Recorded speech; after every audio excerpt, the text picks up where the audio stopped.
देख रहे हैं अवाम के उठाए गए सवालात, हालत हाजरा पर तबसरों, तज्जियों, खबरों पर मुहित प्रोग्राम न्यूज लाइन रिदा सैफी के साथ।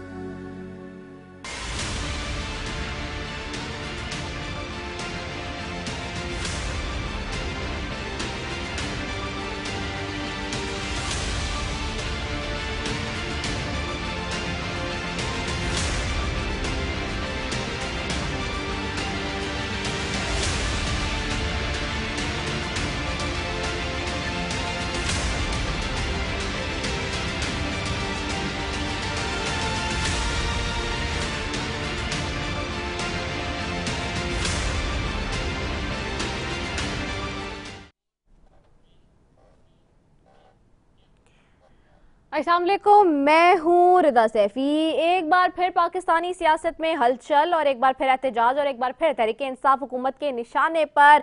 आज हम बात करेंगे 5 अगस्त के मुजवज़ा एहतजाज पर, जिसके लिए तहरीक इंसाफ ने अडियाला जेल के बाहर एहतजाज का प्लान मुरतब देने के बाद PTI ने अरकान कौमी असम्बली और सेनेटर्स को इस्लामाबाद बुला लिया है।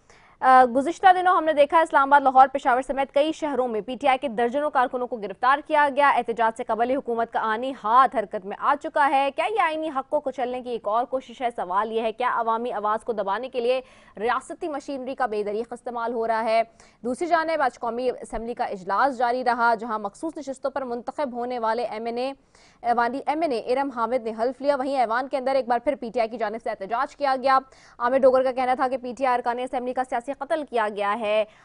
ये भी उनके बकौल कहा गया कि जो नशिस्तें उनका कानूनी और अखलाकी हक थी वो हथिया ली गई हैं। लेकिन सवाल ये कि पार्टी की आला क़यादत खुद कन्फ्यूजन का शिकार क्यों है? 5 अगस्त के एहतजाज के हवाले से बात करें, जिसे पार्टी ने एक फैसला कुन मरहला करार दिया है, और ये भी इसमें भी बहुत सारे मुख्तलिफ धड़ों में पार्टी के अंदर जो है वो मुख्तलिफ आरा और मुख्तलिफ जो है वो नज़रियात नज़र आते हैं। इख्तलाफ है कि एहतजाज का तरीक़ेकार क्या होना चाहिए, जो कि अब बताया जा रहा है कि ये होगा। दूसरी जानिब सवाल अब ये है कि जलसा या जलूस जो भी है वो किस तरीके का होगा, उसकी हिकमत अमली क्या होगी? कहीं गिरफ्तारी, FIR, घरों पर छापे फिर दोबारा होंगे, एक मुनज़्ज़म क्रैकडाउन जारी है। सवाल ये भी है कि अगर कारकुन एहतजाज से पहले ही जेलों में होंगे तो सड़कों पर आवाज़ कौन बुलंद करेगा? और क्या ये वाकई जमहूरियत है या फिर एक मखसूस जमात को दीवार से लगाने की सोची समझी साजिश होगी, कोशिश होगी? आज का सवाल यही है। 5 अगस्त का एहतजाज क्या एक इनकलाबी मोड़ और नाकामी होगी?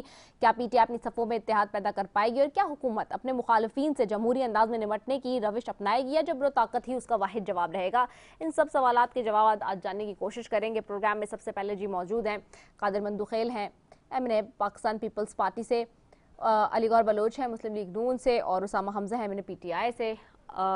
कादिर मंदुखेल साहब की तरफ सबसे पहले जाऊंगी।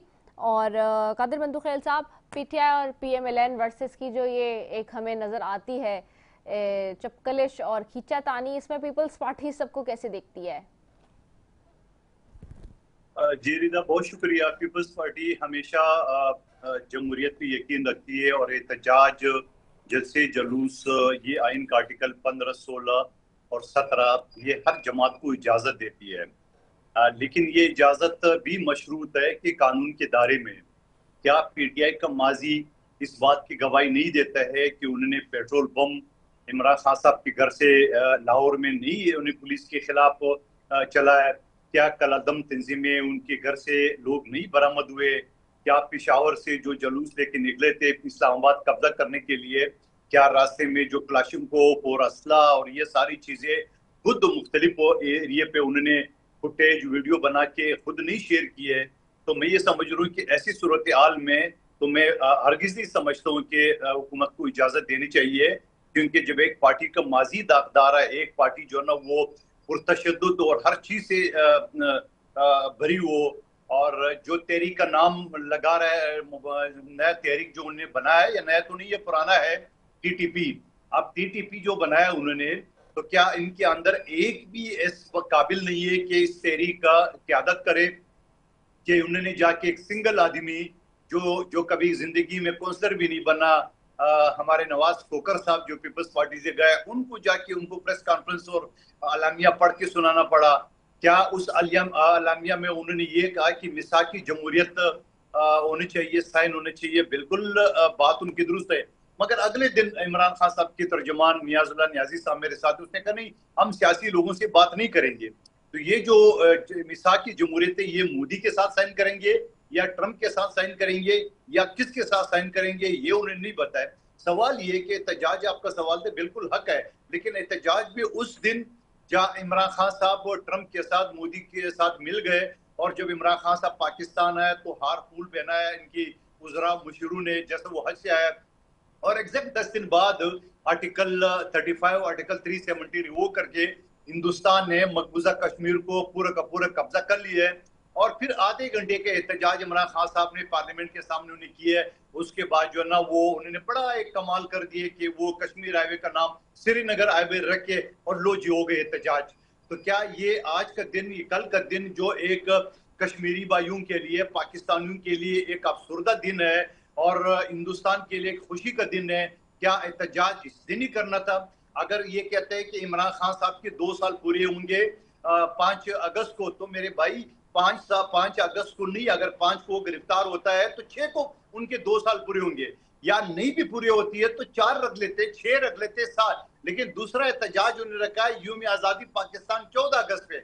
आप इनकी सोच तो देख लें, आप इनकी विजन तो देख लें कि ये जाके, इससे पहले जो चाइना का सदर रहा था, उन्हें 126 दिन के जो धरना तो मैं कहूंगा, उसका एक और म्यूजिक का प्रोग्राम कहूंगा, और साथ साथ फिर ये इन्होंने जो एपीएस स्कूल का वाकया उन्हें खत्म किया है। तो क्या उन्होंने हर दिन वो मनाना है जो पाकिस्तान की सालमियत को, जो पाकिस्तान के लिए या तो गम का दिन हो या खुशी का दिन हो? ऐसी सूरत में मैं समझ रहा हूँ कि ये अपने हथकंडों में कभी कामयाब नहीं हो सकते हैं। और फिर कौन सा एहतजाज, जो एहतजाज जिसका ऐलान अलीमा बीबी ने किया था कि पीक टाइम होगा 5 अगस्त, और अगले दिन गंडापुर साहब ने 3 महीने का टाइम दे दिया है।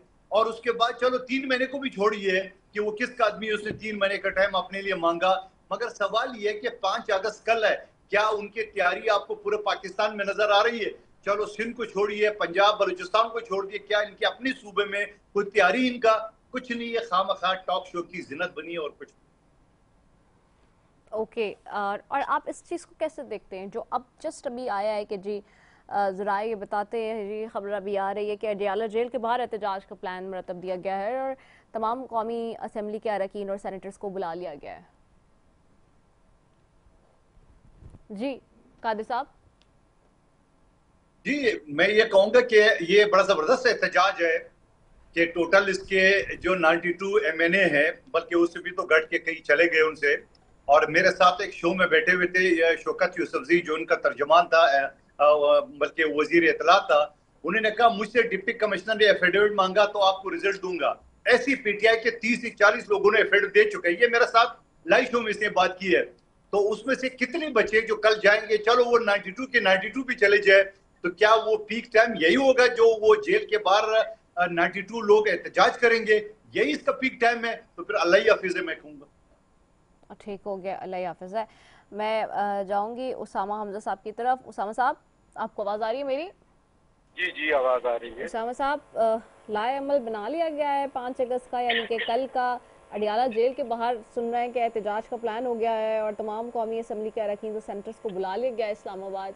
सर, किधर जा रहा है ये एहतजाज, और क्या वाकई इसी तरह से है जैसे अपोजिशन की जमातें कह रही हैं कि कोई इनलाइन नहीं है और कोई तैयारी नज़र नहीं आ रही किसी भी सूबे के अंदर, एहतजाज की बात हो रही है खाली ज़ुबानी? देखिए बहन, बात ये है, एहतजाज अभी मंदो खेल साहब जो बात कर रहे थे कि आइन के आर्टिकल के तहत प्रोटेस्ट का, एहतजाज का हक हासिल है पाकिस्तान के अवाम को। तो जो रियासती दहशत गर्दी है, जिस तरह से फिस्तायत मुसल्लत की गई है, और ये पिछले 3 साल के लगभग जो अरसा गुजरा है, ये रियासती जबर में रोज बरोज इजाफा होता जा रहा है। आप 5 अगस्त की बात करते हैं। 5 अगस्त को जिस तरह से इंडिया ने कश्मीर के स्टेटस को खराब किया, उसकी उन्होंने अपना 370 अबॉलिश की, तो ये तो इनको भी सोचना चाहिए था। हम किस दिन खान साहब को उधर पकड़ रहे हैं? खान साहब की हिरासत के 2 साल पूरे हुए हैं। वो बंदा एक नडर आदमी की तरह से, एक बहादुर आदमी की तरह से, ना तो वो बीमार हुआ, ना उसने कोई एक्सक्यूज किया। वो तो जेल में बैठा भी इनके सीने पे मूंग डाल रहा है। बाकी रहेगी बात पुरअमन एहतजाज की। कादर मंदोखेल साहब अभी जो फरमा रहे हैं, जरा अपने पीपल्स पार्टी का ट्रैक रिकॉर्ड देखें। जब मोहतरमा बेनजीर भुट्टो की शहादत हुई थी, हजारों बैंक, हजारों गाड़ियां, सैकड़ों बैंक, हजारों गाड़ियां, ट्रेनें तक जला दी गई थी। पाकिस्तान तहरीक इंसाफ के किसी प्रोटेस्ट में कभी इस तरह का एहतजाज नहीं हुआ कि जिसके अंदर इस तरह लूटमार की गई हो। बात यह है कि जब आप किसी को दीवार के साथ लगाएंगे, पाकिस्तान तहरीक इंसाफ और इमरान खान पाकिस्तान के अंदर लोगों के दिलों की धड़कन है। और ये आपने देख लिया 8 फरवरी 2024 को कि जब हमारा निशान छीना गया, जब पार्टी की शनाख्त छीनी गई, तो लोग तख्ती, बैंगन, आलू, चिमटा, इस तरह के निशानों पे इलेक्ट होके आए हैं। और सिर्फ इस बंदे को इमरान खान ने टिकट दिया, वही कामयाब हुआ। मैंने अगर 1.5 लाख के लगभग वोट लिए हैं, मैं समझता हूँ ये पार्टी की वजह से था, इमरान खान के नजरिए की वजह से था। और आज भी जो लोग जिन्होंने हमें वोट किए हैं, अल्लाह के फजल से अपनी जगह पे इंटैक्ट हैं। कोई अपना बंदा जगह से नहीं हिला। लोग सिस्तायत की वजह से, लोग इनके गंदे हथकंडों की वजह से आज भी सारे पंजाब में रेड हो रहे हैं, लोगों के घरों के ऊपर, लोगों की दुकानों के ऊपर। और ये अगर देखें, ये जमहूरियत के अंदर एहतजाज करना अगर हक है, तो ये इस तरह का ये जो निज़ाम ये चला रहे हैं, ये तो खुद मान रहे हैं कि हम ये हाइब्रिड रिजीम है। सीधा सीधा मार्शल लॉ लगा दें, सीधा सीधा एक मार्शल लॉ लगा दें। चले, ये तो नहीं होगा कि हम इधर जमहूरी इक़्तिदार की परवरिश नहीं कर पाए, वो तो फिर मार्शल लॉ के निज़ाम के अंदर। लेकिन जिस तरह से ये इन्होंने हमारा जो वजीर आज़म है 47 वाला, और जिस तरह से बाकी कैबिनेट है, जिस तरह से ये बिहेव कर रहे हैं, ये कोई डेमोक्रेटिक नॉर्म के मुताबिक नहीं है। और इंशाल्लाह ये वक्त आएगा, बहुत मुश्किल हालात होते हैं। अल्लाह कुरान में फरमाते हैं, इन्ना माल उसरि युसरा फइन्ना माल उसरि युसरा, बेशक तंगी के बाद आसानी है। और इंशाल्लाह आसानी आएगी पाकिस्तानी कौम के लिए। पाकिस्तानी कौम पिस रही है, लोगों की आरजुएं, उमंगें खत्म हो गई हैं। आप जाके देखें लोगों की किस भाव बिक रही है। ये सारा कुछ टोपी ड्रामा चल रहा है। इंशाल्लाह ये निज़ाम चलने वाला नहीं। पाकिस्तान तहरीक इंसाफ अगर अपना एहतजाज करती है, हम चाहते हैं कि यहाँ पे लोगों के मुंतखब लोग वो सामने आए, वो पॉलिसियां हों जो पीपल फ्रेंडली हों। ये तो पंजाब के अंदर 1.5 लाख के लगभग महकमा सेहत के जो रूरल हेल्थ सेंटर्स थे, इनके मुलाजमीन को बरतरफ कर दिया गया। कभी सुनते हैं जनाब पास को खत्म कर दिया गया, कभी यूटिलिटी स्टोर। ये पता नहीं किस दुनिया में रहते हैं, इनको पता नहीं ये लोग किस तरह से गुजारा कर रहे हैं। लोग, आप लोगों की उनकी हिम्मत जवाब दे चुकी है। एक छोटा सा वाकया होगा और जिस तरह से बाकी आपने देखा है कि ट्यूनिस में क्या हुआ था, बाकी जब वो लोग फौरन निकलेंगे, रियासती जबर कोई काम नहीं आएगा। अभी भी जो हालात चल रहे हैं, ये खुदा का वास्ता ये अकल के नाखून लें, समझें। हम मुल्क के खैर खां हैं, फौज हमारी अपनी, इदारे हमारे अपने, लेकिन जिस तरह से ये मुल्क चलाया जा रहा है, मैं समझता हूँ कि इस अंदाज से हम मुल्क की खिदमत नहीं कर रहे। ये हम अगर समझते हैं कि कुछ चीजें ऐसी जो इस वक्त इंटरनेशनली हो रही हैं, अगर ट्रंप इंडिया को थोड़ा सा खींच रहा, कल को उसका क्या पता, उसका मीटर किधर घूमना है। कल को इनके ऊपर वो बरस पड़ा, इनको तो लेने के देने पड़ जाएंगे सबको। मोहतरम, इसमें मैं पूरी कौम से मैं दरख्वास्त करता हूं कि वो एक सिंबॉलिकली वो कल को निकलेंगे इंशाल्लाह। और लोगों के अंदर जज्बा भी है। ये सारी चीजें मैटर नहीं करती। कब तक ये दबा लेंगे? ठीक है, कब तक दबा लेंगे? अली गौर बलोच साहब, आपको आवाज आ रही है मेरी? जी, आपकी आवाज आ रही है। जी अली साहब, आप सुन रहे होंगे उसामा हमजा साहब जो बात कर रहे थे। कादर बंदूखेल साहब ने भी बड़ी वाज़ेह तौर पर बात की। सर, पीटीआई का एहतजाज, जमहूरी हुकूमत अगर आपकी है, जो कि आप लोग कहते हैं कि है, तो फिर उसमें एहतजाज का हक भी होना चाहिए सियासी जमातों को। पीपल्स पार्टी कहती है आईनी और कानूनी हक है और मिलना चाहिए। नून लीग, जाहिर सी बात है, हमने देखा कि पहले भी किस तरह से हुकूमत में होते हुए करती रही है कार्रवाई सारी ऑपोजिशन के हवाले से। अब जो कल का एहतजाज है, आप क्या कंटेनर और खाना प्रोवाइड करेंगे ऑपोजिशन को, जैसे माजी में बातें होती थी, या फिर आप इस दफ़ा भी जो है वो हार्ड लाइन लेने जा रहे हैं ऑपोजिशन के खिलाफ? बिस्मिल्लाहिर्रहमानिर्रहीम। देखिए, मैंने बातें सुनी हैं, लेकिन सबसे पहले तो मैं यहाँ से शुरू करूंगा कि आपको याद होगा कि जब पीटीआई की गवर्नमेंट थी तो एक दफा टीएलपी के लोगों ने एहतजाज किया था। तो क्या हुआ था, उनके ऊपर सीधी गोलियां चलाई गई थी और उस पार्टी को कहा गया था कि ये पार्टी दहशतगर्दों की पार्टी है और इनके दहशतगर्दों के साथ राब्ते हैं, और बाकायदा तौर पर उन पर तहरीरी तौर पर पाबंदी लगाई और उस लाइन में खड़े होकर प्रेस कॉन्फ्रेंस करते थे। जब आपको वो भी वक्त याद होगा कि जब नवाज शरीफ साहब को झूठे मुकदमात में नाअहल किया गया था, तो उस वक्त बानी पीटीआई और इसके चंद भाइयों ने एक तस्वीर वायरल की जिसमें वो मिठाई खा रहे थे। लेकिन आज देख लें कि जब वाकयात में कुछ इन लोगों ने दहशतगर्दी के में हिस्सा लिया और उनको सुनाएंगी, तो हमारी तरफ से मिठाई तकसीम की, ना तस्वीरें वायरल की। तो यहाँ तक कहना कि पूरा अमन इंतजार करना हर सियासी पार्टी का हक है, बिल्कुल इस पर कोई दूसरी राय नहीं है कि हर पॉलिटिकल पार्टी का हक है। लेकिन ये भी क्लियर करना होगा कि पॉलिटिकल पार्टी कौन सी है, दहशतगर्दी गर्दों के जत्थे कौन से हैं, वो कौन से गिरोह हैं। मैं इस बात को मानता हूं कि इस पार्टी में अभी तक कुछ शरीफ लोग भी हैं और वो जाहिर है कि वो अभी तक ये समझते हैं कि वो कोई पॉलिटिकल स्ट्रगल कर रहे हैं। अगर ये पॉलिटिकल स्ट्रगल कर रहे होते तो मुझे ये बताएं कि वो पीटीआई से जेल में बैठ के कहता है कि मैं तो बात करूंगा तो एस्टेब्लिशमेंट के साथ करूंगा। जब वो बरसरे इक़्तिदार आया था आरटीएस सिस्टम के जरिए, तो वो कौन सी जमहूरियत या जमहूरी असूलों के जरिए वो बरसरे इक़्तिदार आए थे? फिर जिस तरह से उन्होंने वो अपने डिप्टी स्पीकर सूरी साहब के जरिए आइन को पामाल किया था, वो भी पूरी कौम ने वो देखा था।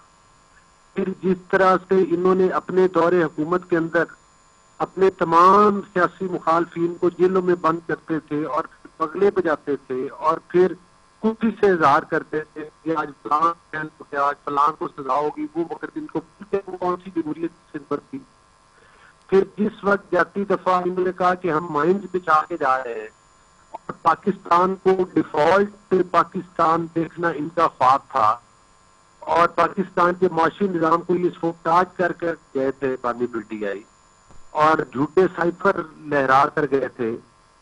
उस वक्त के बाद जब ये कहते थे पाकिस्तान श्रीलंका बन जाएगा और आईएमएफ को इनके मुद्रा खतूत लिखते रहे सूबाई मुद्रा कि भाई आप पाकिस्तान को कर्जे ना दें, ये बैरूने मुल्क फर्म्स हायर करते हैं जिसमें पाकिस्तान के खिलाफ कंपेन चलाई जाती है। जब हम पाक भारत जंग जीतते हैं और पूरी दुनिया में पाकिस्तान की हुकूमत का और पाकिस्तान मुल्क का जो है वो बयानिया जो है वो तस्लीम किया जाता है और हमारे सिपह सलार अमेरिका जाते हैं, ये वाहिद वो जत्था था जो उनके खिलाफ और पाकिस्तान के खिलाफ एहतजाज कर रहा था और वहां पर भी दैर-ए-लुता गुफ्तगू हो रही थी। ये कौन सी जमहूरियत है, ये कौन सी जमहूरी रवायात है? जब इन्होंने बुजदार को पाकिस्तान के ऊपर लगाया, फिर फरा गोकी साहिबा की और जिस तरह से वो उन्होंने उनकी वो ऑडियोज का पता चला और जिस तरह से वो 6-6 कैरेट की अंगूठियों वाली बातें हुई, और जो बुज़दार साहब ने अपने दौरे हुकूमत में वो जिस तरह से पंजाब का हशर नशर किया, जिस तरह बानी पीटीआई ने वफाक में बैठकर किया, वो किससे ढका छुपा हुआ नहीं है। आज मसला सिर्फ ये है कि जिस पाकिस्तान को ये श्रीलंका और डिफॉल्ट देख रहे थे और जो ये बयानियां देते थे कि खान नहीं तो पाकिस्तान नहीं, आज पाकिस्तान तरक्की भी कर रहा है पर खान नहीं। आज पाकिस्तान में महंगाई की शरह नीचे आई है पर खान नहीं। आज पाकिस्तान जो है वो पूरी दुनिया में उनके दौर में बानी पीटीआई के दौर में तन्हाई का शिकार था और आज पूरी दुनिया पाकिस्तान के साथ रफाकत बढ़ा रही है और हर मुल्क जो है वो पाकिस्तान के बयानी को तस्लीम कर रहा है, तो वो सब कुछ खान के बगैर ही हो रहा है। तो मैं समझता हूं कि आज का पाकिस्तान अभी भी ये अपनी रवैश से बाज नहीं आते। केपी की हुकूमत के तमाम सरकारी मसाइल लेकर वहां से 1122 की गाड़ियां और वहां की सरकारी गाड़ियां लेकर वहां के सरकारी मुलाजमीन लेकर ये बार बार वफाक के ऊपर हमलावर होते हैं और नाम पर अमन एहतजाज का लेते हैं। कीट वाली लाठियां इनके हाथ में होती हैं। आज के नौजवान को मुस्लिम लीग की और उनकी इत्तेहादी हुकूमत ने और पंजाब हुकूमत ने जिन नौजवानों के हाथों में इन्होंने क्लशन कोफ पकड़ाई, जिनके हाथों में इन्होंने लाठियां कील वाली दी, आज उनके हाथों में, स्टूडेंट्स के हाथों में स्कॉलरशिप थमाए जा रहे हैं, आज उनके हाथों में लैपटॉप पकड़ाए जा रहे हैं। आज कौम बेदार हो चुकी। यही वजह है कि जाए कि ये अपने अरकान पार्लिमान को कहते हैं कि भाई आप अपने हलकों में जाए ना, वहां पर एहतजाज करने और लेना वो काफिले। क्या जो आजादी की और जो बकौल इनके जनाब वो जिसको हकीकी आजादी बोलते हैं, वो जो तहरीकें होती हैं वो पुलिस से इजाजत लेके चलती हैं। वो मतलब है कि वो क्या मतलब है कि उनको प्लेट में रख के दी जाती है। आपको कोई पूरे पंजाब में एहतजाज कल से देख लीजिएगा कितने लोग निकलेंगे, क्या एहतजाज करेंगे। अरकान पार्लियामेंट को इस्लामाबाद में बुलाया गया है, वो उधर बैठकर कोई फोटो सेशन हो जाएगा किसी जगह पर, अल्लाह अल्लाह खैर। तो ये सारे लोग तो सिर्फ बेनिफिशरी हैं कि वो जेल में बंद है और उस वजह से इनकी अपनी बेशुमार ग्रुपिंग है पार्टी के अंदर। वो गंडापुर साहब का एक अलग ग्रुप है, केपीके के अंदर ही उनके 2-3 और मुखालिफ ग्रुप है, पार्लिमान के अंदर उनका मुखालिफ ग्रुप है, पंजाब के अंदर आप देख लें। जो ये मैं नहीं कहता पूरा सोशल मीडिया और जो साफी तजिए करते हैं कि बुशरा बीबी का अलग ग्रुप है, अलीम खान साहबा का अलग ग्रुप है, इसके अलावा जो पंजाब में दीगर ग्रुप हैं वो अलग है। हर ग्रुप का अपना बयानिया और अपनी बात की बोलियां बोलते हैं। मकसद ये है गुजारिश करने का कि ये हमेशा पाकिस्तान में एक नहीं, इनके धरनों से लेकर पीटीवी पर हमले से लेकर पिशावर के रेडियो स्टेशन के ढाए जाने से लेकर फिर उसके बाद मोटरवेज को आग लगाने से लेकर फिर जिना हाउस जो कि कोर कमांडर हाउस था उसकी ईंट से ईंट बजाने से लेकर इतने तमाम अहम तनसीबात के ऊपर मियां वाली और सरगोदा में भी हमले किए, फैसलाबाद में भी किए।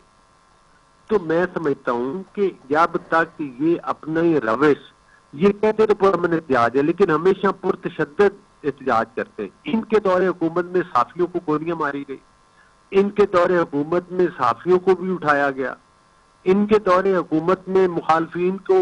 अच्छा अली भाई आपकी सारी बातें वो हैं जो आप लोग सब करते आते हैं, हर प्रोग्राम में करते हैं, ठीक है, कोई ये नई बात नहीं है। मेरा सिर्फ एक सवाल है, इफ यू थिंक कि अगर ये पॉलिटिकल डेमोक्रेटिक जमात नहीं है तो आप बैन लगा देते। आप असेंबली में गए ना, कंटेस्ट उन्होंने किया है ना इलेक्शन में, तो फिर एक ही दफा सारा कसूर और सारा होल्ड ऑन ना, सारा कसूर और एक ही दफा में सारा काम करें। अब ये कौन सी बात है कि आप ये कहते हैं कि जी वो सियासी जमात भी है, क्योंकि आपने उसको टीएलपी से आपने जहाँ पे कंपेयर करने की कोशिश की तो टीएलपी का स्टेटस क्या है, पीटीआई का स्टेटस क्या है, मुझे उसमें जाने की जरूरत नहीं है ना। फिर ये तो बहुत ज्यादा अजीब बात लगती है कि आप एक ऐसी जमात जो कि दहशतगर्द जमात डिक्लेयर्ड हो, समटाइम्स कभी उसके जो हेड है वो किस किस्म की एक्टिविटीज में इन्वॉल्व रहे हो, वो सारी चीजें अलग हैं। फिर ये एक पॉलिटिकल जमात जो सबसे ज्यादा सीटें लेकर आई असेंबली के अंदर, अब वो एक अलग बात है कि जो कुछ हुआ है वो हम सबके सामने कि बैक वक्त एक सियासी जमात जो सबसे ज्यादा सीटें लेकर आई हो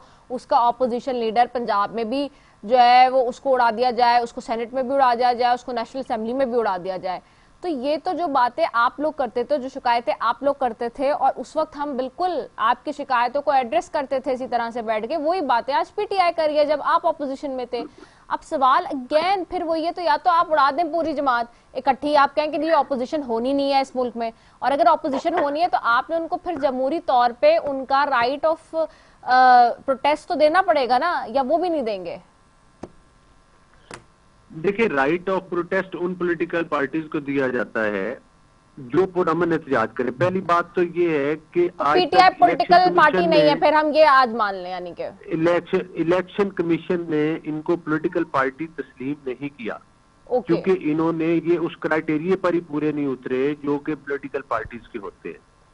दूसरी ये बात है कि ऑपोजिशन में तो मौलाना फजल रहमान भी बैठे हुए हैं जिनकी साल साल की स्ट्रगल है, और वो भी तो ऑपोजिशन की नुमाइंदगी करते हैं, लेकिन वो इनकी तरह पाकिस्तान के ऊपर हमलावर तो नहीं होते।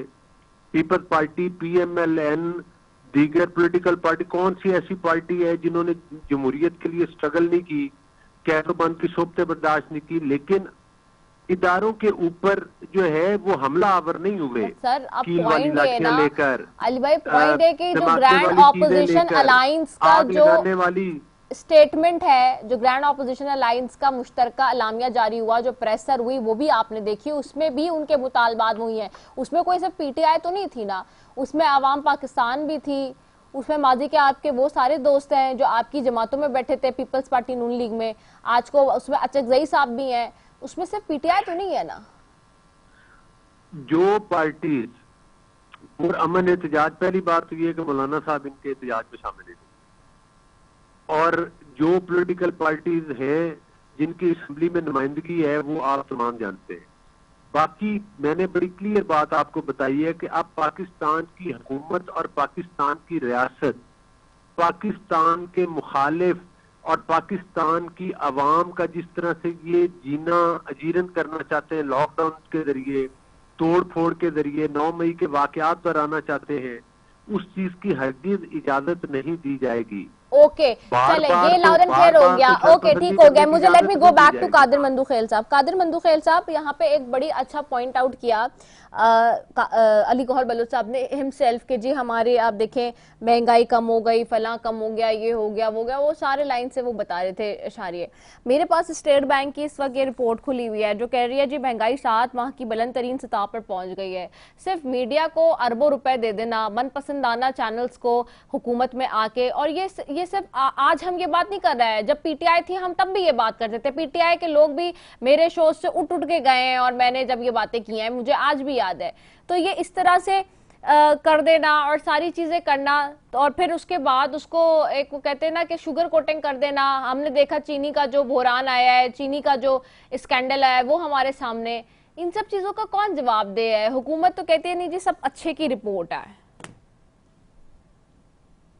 नहीं रिदा, अच्छे की रिपोर्ट बिल्कुल नहीं है। आपने सही फरमाया कि मनपसंद चैनल्स को, अखबार को पैसे दे रहे, रिश्वत दे रहे, 60 पेज की अपनी तारीफ में जो है ना वो कसीदे पढ़े जा रहे, एक मिनट बाद इश्तिहारात आ रहा है, ये सारी चीज सही है। लेकिन ये जो काली बेड़ियां हैं ये तो आपकी सफों में ना, आपकी मीडिया के लोग हैं ना, ये कोई पॉलिटिकल पार्टी तो नहीं है, ना कोई अपोजिशन है, ये तो आपके लोग हैं। वो क्यों बिके हुए हैं? वो बड़े बड़े तजदीनिगार जो ना वो झूठ बोल के मीडिया पे आते हैं, बड़े बड़े एंकर झूठ बोल के तरफदारी करते हैं, बड़े बड़े अखबार जो ना झूठ बोल के वो जो ना कसीदे पढ़ते हैं। तो ये तो फिर आपको समझ लो कि आपके सफों में भी काली बेड़ियां है, नंबर एक बात।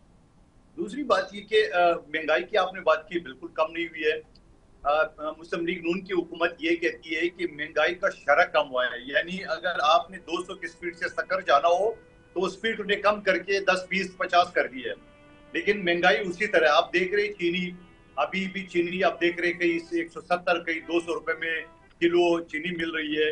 लेकिन अभी कुछ अर्सा पहले आपको याद होगा कि चीनी बाकायदा बोले इतनी ज्यादा है कि हमने एक्सपोर्ट कर दिया और अब जाके इंपोर्ट करना पड़ रहा है। तो ये जो गलत पॉलिसी है, ये जो इस तरह के गोरख धंधे का आदाब शुमार है, तो ये कौन कर रहा है? क्या इनको नहीं पता? एक आदमी का कैलकुलेशन है, आप मैं अली गौहर बलोच साहब या उसामा साहब, हम अपने घर का बजट का हमें पता होता है कि ये घर का बजट है, इसको किस तरह मैनेज करते। क्या पाकिस्तान का बजट बनाने में ऐसे काबिल लोग मौजूद नहीं है जो कभी चीनी बेचता है, कभी खरीदता है, कभी बेचता है? कोई ये कौन सा प्लानिंग है, ये कौन सा तरीकाकार है? दूसरी बात ये कि बिल्कुल मैं आपसे इत्तफाक करता हूँ, कोई महंगाई कम नहीं हुई है बल्कि बढ़ी है। आप देख रहे हैं कि उन्होंने आलमी मंडी में जहां पेट्रोल कम हुआ तो पेट्रोल कम कर दिए, डीजल बढ़ा दिए, कभी पेट्रोल अचानक बढ़ा देते। अब देख रहे 350 रुपए का लीटर पेट्रोल, इस तरह डीजल। तो आम तौर पे अब देख रहे हैं न सिर्फ इन गाड़ियों पे या सफर में या रक्षा टैक्सी पे, बल्कि आम जो सामान है, जो दुकान में जिस चीजें पड़ी उन सब पे असर पड़ा है। यकीनन जो सामान, जो ट्रक या जो सुजुकी 1000 रुपए में ला रहा था, अब वो 2000 रुपए में लाता है। तो हर चीज पे हो रहे, लेकिन कोई चेक एंड बैलेंस नहीं है, कोई सिस्टम नहीं है। हुकूमत जो फायदे में चलने वाले इदारे हैं जैसे यूटिलिटी स्टोर, आपको मैं बताऊं इसकी बुनियाद शहीद जुल्फिकार अली भुट्टो ने रखा था, और मैं गवाह हूं और मैं चैलेंज करता हूं हुकूमत को कि इसमें ये अदारा प्रॉफिट में चल रहा था। और न सिर्फ प्रॉफिट में चल रहा था, बल्कि ये अदारा जो है ना वो हुकूमत से 1 टका नहीं मांग रहा था, या 11,000 से ज्यादा मुलाजमीन उनमें काम कर रहे हैं और लोगों को मयारी चीजें मिल रही है, उनको बंद करना पड़ा। क्यों बंद किया, वजह क्या, नहीं पता। पीआईए के बारे में कहता है कि पीआईए जो ना आजकल बड़ा अच्छा हो गया, बड़ा रूट हमारा लंदन का भी खुल गया, हमारा यूरोप का भी खुल गया, मगर फिर भी बेचने पे प्रसिद्ध है। तो मुझे ये समझ नहीं आ रहा है कि ये इदारे बेचने पे क्यों तुले हुए हैं। क्या ये मनपसंद दोस्तों को दिए जा रहे हैं? क्या इन अदारों से उनको क्या यानी कोई मुलाजमी से कोई लगाव नहीं है? जहां मेरी कमेटी जिसमें अली गौर बलोच साहब भी हमारा हिस्सा था, वहां हमने 4 लाख मुलाजमीन को जिसकी 40 साल से कच्चे मुलाजिम थे उनको पक्के करने के अहकाम दिए। जाके इनका जो एडवाइजर है तोकीर शाह, उस वक्त प्रिंसिपल सेक्रेटरी था, उन्होंने कुछ जजेस से मिलके और उसके ऊपर स्टे लिए और वो केस जो है रिवर्स की, अभी भी चल रहा है। अगले महीने की 10 तारीख को जो ना वो हाई कोर्ट इस्लामाबाद में हमारी अपील चल रही है।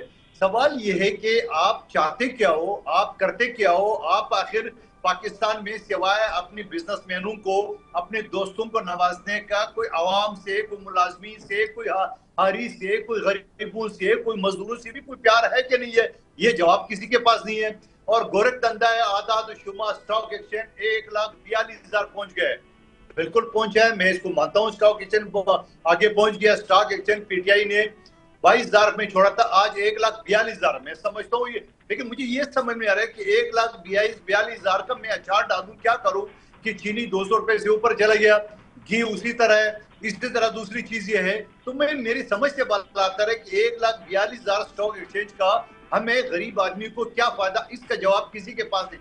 महंगाई कम हुई भाई, कहाँ से कम हुई है? जरा मेरे साथ किसी राशन के दुकान पे चले जाए, कहीं बाजार चले जाए, किसी गरीब आदमी के घर चले जाए, उसको बता दो ना कि आपका 2 आदमी मियाँ बीवी या 2 बच्चे हो, वो घर कितने में चलता है, कोई पता नहीं है। फिर ये कहता है, ठीक है मैं ये कहता हूँ पीपल्स पार्टी ने जोर लगाया बजट में, जहां 37,000 कर दिए, 36,000 कर दिए मुलाजमीन के जो बेसिक तनख्वाह थी। लेकिन क्या ये 36,000 37,000 आम जो प्राइवेट मुलाजिम इनको तनख्वाह मिल रही है? 10,000 15,000 ज्यादा से ज्यादा 20,000 नहीं मिल रही मंदोखेल साहब, कोई 20,000 से ज्यादा नहीं मिल रही, कोई चेक इन बैलेंस भी नहीं है, नहीं मिल रही है।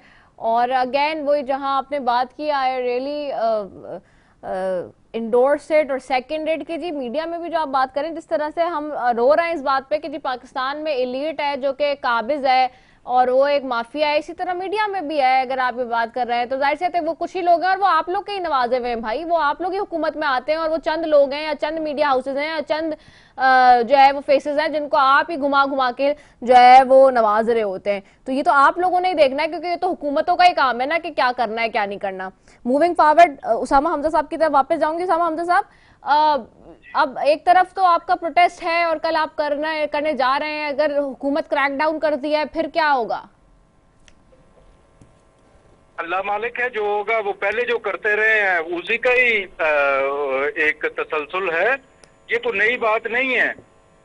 अल्लाह का शुक्र है कि हम ज़हनी तौर पे भी तैयार हैं और इसके लिए पाकिस्तान तहरीक इंसाफ ने जमहूरियत के लिए, इक़्तिदार के लिए पहले भी कुर्बानियां दी हैं, आइंदा भी कुर्बानियां देंगे। देखें, ये जो सेटअप है, इन्होंने ये अभी आपके सामने कादर मंदोखेल साहब बता रहे थे जो चीजें, ये मानते हैं, ये सारी चीजें ये समझते हैं। मसला ये है जब ऑफ द रिकॉर्ड इनसे मिलें, इनसे अलहदा मिलें, बात करें, सब चीजों को ऊपर ये पीपल्स पार्टी वाले और नून लीग वाले जो हमसे उधर असेंबली में मुलाकात करते हैं वो खुद क्रिटिसाइज करते हैं, लेकिन जब ऊपर से हुक्म आता है तो उसकी तामील करते हैं। ये देखें, अभी पिछले महीनों में इन्होंने चीनी का जो बहरान है, पहले चीनी एक्सपोर्ट की और फिर इंपोर्ट कर रहे हैं, और चीनी कहाँ पे पहुंची है? इसी तरह से कोई इनकी पॉलिसियों का तसलसल नहीं है। ये सारे का सारा वन मैन एजेंडा है। ये एक फिस्तायत को मुसल्लत करने का तरीका है कि लोगों को इस तरह से दबाया जाए कि लोग बाहर निकलने छोड़ दें। लेकिन ये एक चीज मैडम मैं आपको बताता हूँ, ये हथकंडे आमरीतों ने पहले भी इस्तेमाल किए थे। पाकिस्तान की तारीख उठा के देख लें, जितने मार्शल्ला लगे हैं उनके दौरान अगर कुछ लोग सामने आते रहे, जमहूरियत की आवाज उठाते रहे हैं, तो वो अल्लाह का फजल है। लेकिन बाद में वो एक किसी बड़े बंदे का मैं कॉल पढ़ रहा था, जब एक आमरीत होती है तो हम लोग सोचते हैं ये तो इनकी तो 7-7 10-10 नस्लें चली जाएंगी, लेकिन वही आमरीत जब खत्म होती है तो पता लगता है ये तो इंतहाई फरसूदा निजाम है, इनके तो पल्ले कुछ नहीं था। ये बिल्कुल फारिग लोग हैं, कौम इनके साथ नहीं है। ये एक दफा फारिग हैं, कौम इनके साथ नहीं है। जी मैं बस क्विकली अली गौहर बलोच साहब से जरा ले लूं इस बात का। अली गौहर बलोच साहब, आपकी मैं उस वक्त नहीं मैंने इंटरप्ट किया क्योंकि फिर आप कहते कि आपने मुझे इंटरप्ट किया, बाकियों को नहीं किया, मैंने आपको पूरा वक्त दिया। अब मेरा उसमें जो आपने पॉइंटर्स बोले उसी में से सवाल है। महंगाई 7 माह की बुलंदतरीन सतह पर पहुंच गई, स्टेट बैंक कह रहा है, मैं नहीं कह रही, स्टेट बैंक की रिपोर्ट मेरे सामने खुली हुई है, चाहे तो मैं आपको भिजवा दूं। दूसरा, चीनी का बहरान, 300 अरब रुपए का आपने टीका लगा दिया और आपके सामने है, और ये वही बहरान है जो आप पीटीआई को शद्दोमत के साथ जो है वो सुबह दोपहर शाम इसकी गर्दान गर्दाते थे, आज वही काम आप भी कर रहे हैं।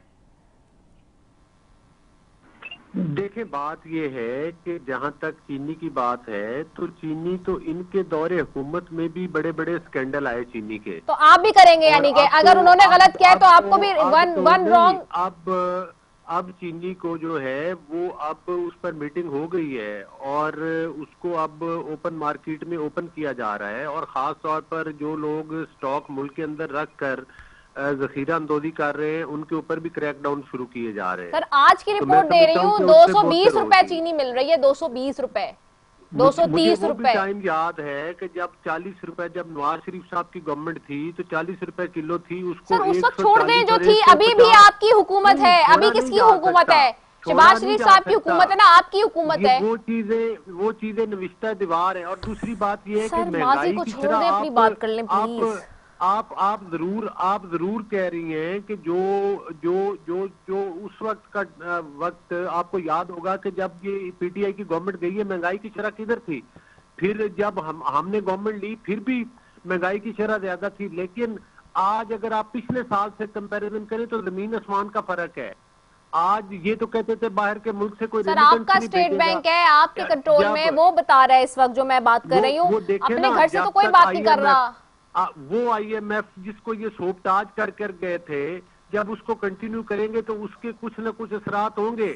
लेकिन आप देख लें कि अब ये कहते थे कि रेमिटेंस नहीं आएंगी मुल्क में, लोगों ने ज्यादा भेजनी शुरू कर दी और यूटिलिटी स्टोर्स भी बंद कर दिया आपने। जो पीपल्स पार्टी चिक के जिसके ऊपर कर रही है गिले कि भाई आपने वो भी लोगों को एक सब्सिडी थी, आपने वो भी बंद कर दी। लेकिन जब इनकी हुकूमत छोड़ गई थी उससे तो बहुत ज्यादा कम है और सिंगल डिजिट में है, अभी तक भी सिंगल डिजिट में है। और उसके साथ साथ मुआशी तौर पर आप देखें ना, जहां पर हमने खारजी तौर पर पाकिस्तान ने माशाल्लाह जंग भी जीती है, पाकिस्तान मुआशी तौर पर माशाल्लाह जंग जीती है। बहुत शुक्रिया अली गौहर बलोच साहब आपका, कादिर मंदुखेल साहब का, उसामा हमजा साहब आपका। जंग जीते बहुत अच्छी बात है, लेकिन जंग जीतने के बाद हमारे आम लोगों के 25 करोड़ आबादी के, जिसमें से वो गरीब लोग जो सतह लकीर से नीचे हैं, उनके पेट नहीं पल रहे। पेट पालना है, लोगों के लिए अपॉर्चुनिटीज क्रिएट करनी है, ग्राउंड पर अपॉर्चुनिटीज क्रिएट करनी है, लोगों को एक सस्टेनेबिलिटी देनी है, जो कि स्टेबिलिटी देनी है, जो कि नजर नहीं आ रही अनफॉर्चुनेटली। इसी के साथ ही अपनी मेजबान सफी को दीजिए इजाजत। पाकिस्तान जिंदाबाद।